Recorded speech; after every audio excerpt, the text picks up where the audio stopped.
皆さんこんにちは。カズさんビデオです。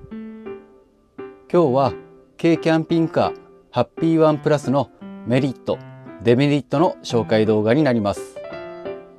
2023年12月に納車して普段使いから車中泊で約4ヶ月乗り回しての感想です。今後ハッピーワンプラスの購入を検討されている方はもちろん、他のキャンピングカーを検討されている方の参考になれれば幸いです。車中泊歴2年ほどの私ではございますが、全力で詳しく説明しておりますので、よろしければ最後までご視聴ください。それでは早速行ってみましょう。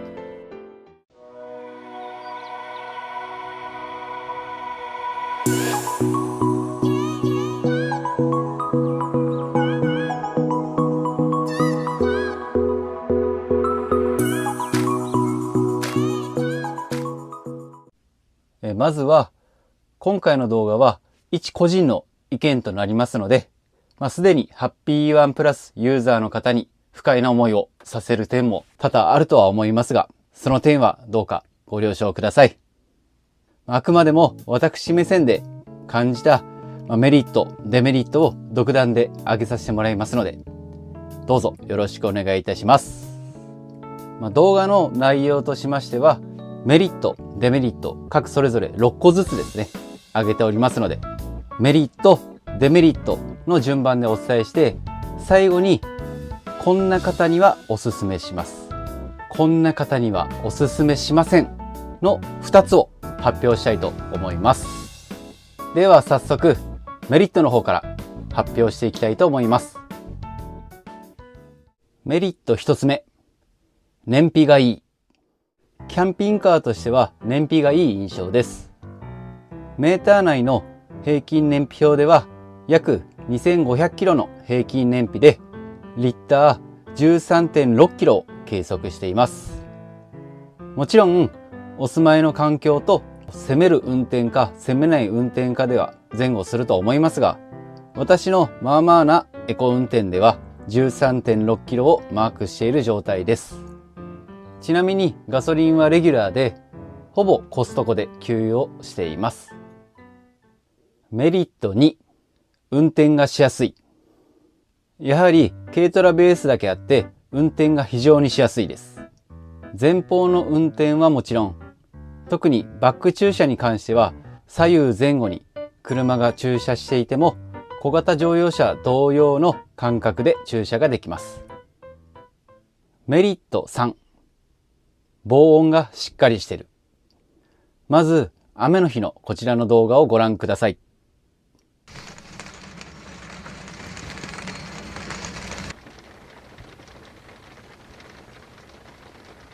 これはハッピーワンプラスとキャンピングトレーラーの音を比較した映像です。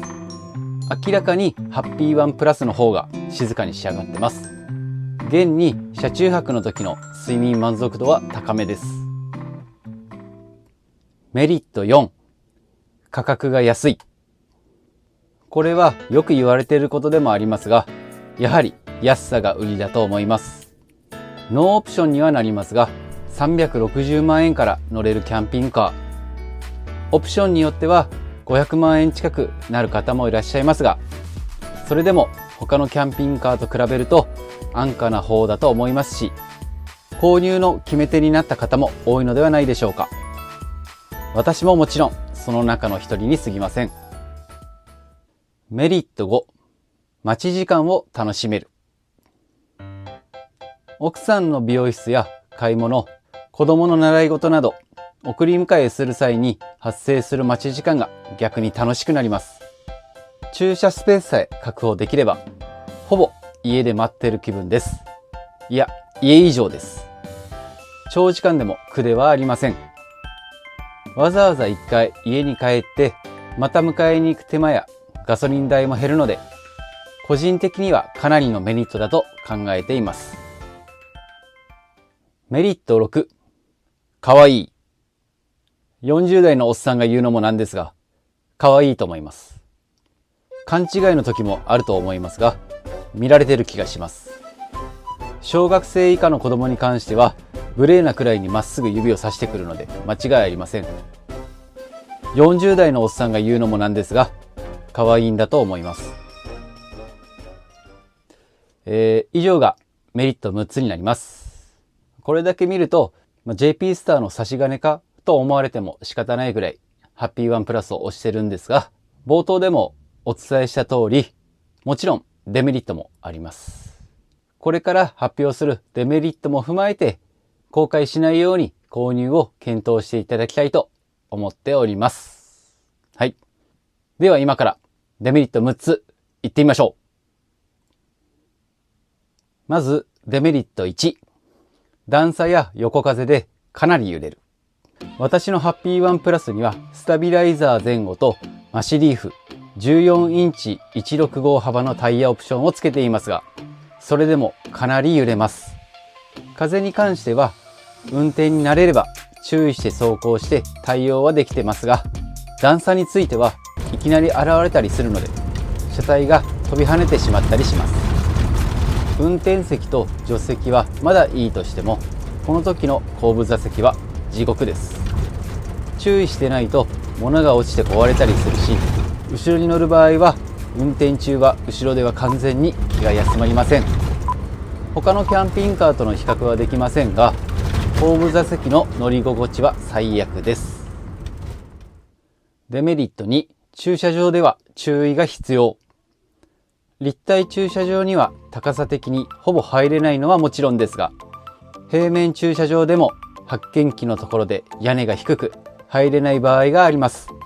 乗用車と併用している私としては、誤って突っ切ってしまいそうになるので、常に注意が必要なところです。これはハッピーワンプラスに限らず、ほとんどのキャンピングカーに言えることではありますが、キャンピングカーのデメリットとして挙げさせていただきました。デメリット3、軽ベースなのに普通車扱い。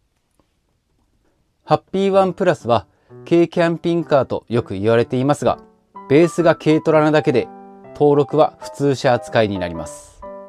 なので高速道路でも普通車の料金になりますし、年間の税金も普通特殊用自動車排気量1リットル以下の扱いで年間2万円になります。普通軽自動車と比較すると約1万円の差額になります。さらに新車で購入しても初回車検期間は3年ではなく2年になり、私の場合は手元に納車された時には残り車検が1年8ヶ月になっていました。車検費用は約7万円ほどと聞いているので、そこは軽自動車とはそこまで大きくは変わらないとは思いますが、高速料金と初回の車検についてはしっかりと理解していた方がいいと思います。特に高速については軽自動車以下の走りしかできないのに普通自動車の料金になりますので、とっても損した気持ちになります。デメリット4、入り口の作りが雑。私が持っているキャンピングトレーラーの入り口と比較しても入り口の開閉が微妙です。強く押さないと閉まらなかったり、開けるときは硬かったりするので、すごく改善してほしい点でもあります。デメリット5、オプション品のメーカーが謎。メリットで安いとは言ってますが、やはりその安さにも難点があります。オプション品のメーカーはおそらくほぼ中国製で、謎の故障や不具合が生じたりする可能性があります。一部のオプション品は有名メーカーの製品へ変更することも可能ですが、それなりに高く、中国製の約3倍ほどになります。他のキャンピングカーに比べたら安いのは事実なので強くは言えませんが、購入にあたっては知っておくべきポイントです。個人的に電子レンジとテレビについては持ち込みで装着が可能か、購入店舗さんに相談されてみた方がいいかもしれません。オプション品のテレビは音質悪いし、扱いにくいし、電子レンジは温めすぎるし、おしゃれじゃないので、テレビは日本製、電子レンジは個人的にトフィーがおすすめですね。デメリット6、4人就寝は正直厳しい。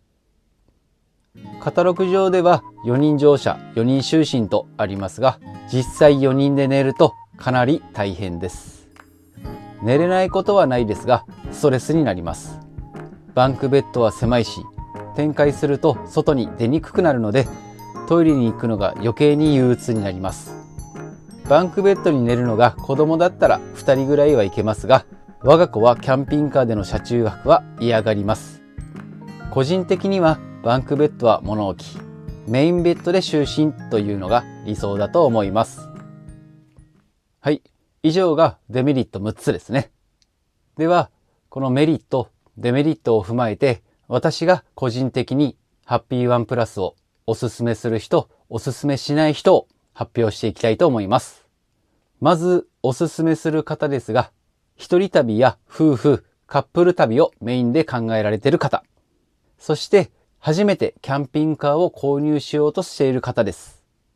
理由としては、本当に運転がしやすく、女性でも少し慣れればストレスなく運転できると思いますので、カムロードベースの大きいキャンピングカーに比べると、キャンピングカー初心者の方にもってこいの車と思います。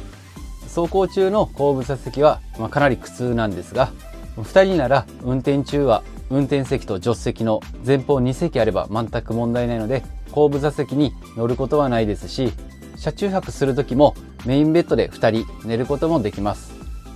一人旅ならもちろん楽勝ですね。そしてバンクベッドを物置にすれば長旅の荷物も十分乗れると思いますので、このハッピーワンプラスを検討されている方は、一人旅、二人旅、カップル旅、夫婦旅、そこの扱いをメインと考えられている方がいいんじゃないかなと個人的に思っております。続きましておすすめしない方、4人以上の家族で車中泊の長旅を考えられている方ですね。理由は、今までの流れからするとわかるとは思いますが、寝るのが憂鬱になる。あと、キャンピングカーの中は軽ベースですので、やっぱり狭くなってます。4人で動こうとするとぐちゃぐちゃになって移動するのがかなり億劫になります。近場で買い物とか行くんであれば全然楽しくておすすめではあるんですけど、これで1週間ぐらい長旅をしたいってなると、ちょっと想像するだけでも苦痛になります。まず荷物が乗らないと思います。荷物を乗せたとしても、その荷物をどかして寝る場所を作らないといけないので、かなり大変だと思います。もちろん1泊2日をメインとして考えられてるならいけるとは思うんですけど、せっかくキャンピングカーを買われるなら1週間近くの長旅をしてみたいと思ってくると思うんで、それなら大人数であれば少し手を伸ばして大きめのキャンピングカーを最初から買われた方がいいんじゃないかなと思います。